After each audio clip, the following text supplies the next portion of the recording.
চেয়ে দেখুন বাংলার ভাগ্যাকাশে দুর্যোগের ঘন ঘটা। কে তাকে আশা দেবে, কে তাকে ভরসা দেবে, বিশ্বাস নেই কারো প্রতি।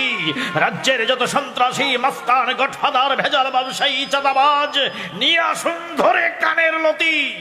কি চুপ করে কেন বলেন তো সত্য? দেখাতে পারবেন না এইটুকু বীরত্ব? পারবো না মানে? এই তরবারি স্পর্শ করে শপথ করে বলছি যাব না। টানিয়া ছিড়িব কচুর পাতা, খুদিয়া উড়াইব তুলা, আছাড় মারিয়া ভাঙব মাটির হাড়ি, একটানে তুলিয়া আনব মুলা। পিয়া মারিব ছাড় পুকার, মশা মারিব চড় কষে, এতেও যদি না হয় বীরত্বের প্রকাশ, বউ কি লাভ ঘরে বসে। উত্তম প্রস্তাব। কার ধার ধারি? ঘরে বসে সবাই আমরা বউ তো কিলাতে পারি। সেটাও পারবেন না জনাব, কারণ নারী নির্যাতন দণ্ডনীয় অপরাধ। ও, কিলানো যাবে না নারী?